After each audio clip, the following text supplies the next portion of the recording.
Ayun. Hello guys, good morning. Have a great day.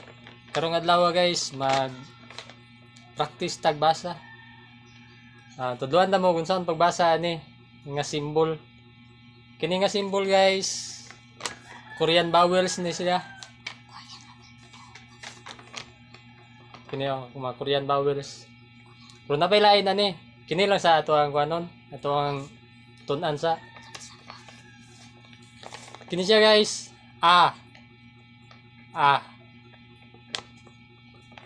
Pag duha na ang bagis, duha na siya bagis. Ya.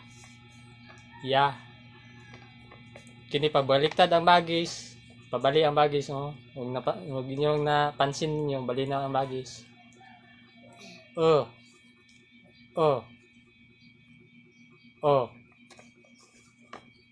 Pag duha na po ng bagis, yo. Yo.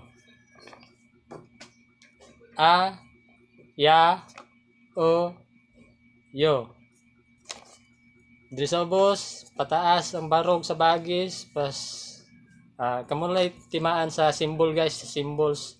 Diyon basahon na to ang iyang words niya sa alphabet. O, yo, o, yo. Muna siya ang unom. Diyan diri sa ubos guys. Kini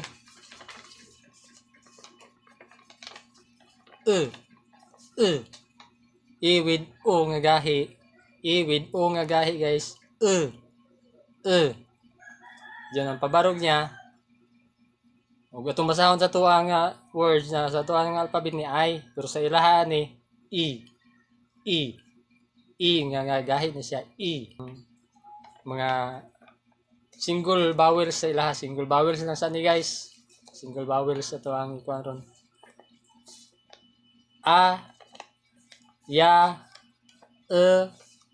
yo, o, yo, u, yu, i, e. So guys, kung gusto mo mag-practice yung Korean language, daghan kay pamaagi kung saan pag-practice kay naman mga eskwelahan. Pero sa ako ang video guys, hinat maka-share ko sa inyo ha, kay basin interesado mo. Kay ako sa ning eskwelahan, nasa ko nakatunan gamay nga ma-share na ko ninyo sa inyo ha guys. Masunod niyo na ako ang video, kay sunod video na ko pohon nasad. Lahi nasad nga vowels or mga konsonant na pod ang akong ihatag. Karon na sa guys, kini lang sa akong ihatag ninyo nga nga video kay taas man kayo kay sa reels ra man ako ni post sa reels ra. Follow lang mo guys kay ug mo follow mo na ako. Daghan mo jud mo makatunan kay kini libre na ni nga guys, libre na ni nga maghatag na ko sa inyo nga tips kay ug magkat-on ta og Korean language kinahanglan ma-memorize gyud nato ang mga vowels ug ang mga consonant kay haron sa diha nga pamaagi makasabot ta sa ilang istorya sa nato ang ilang mga wording nila. Guys, ya, yo, o, yo, u, yu, i.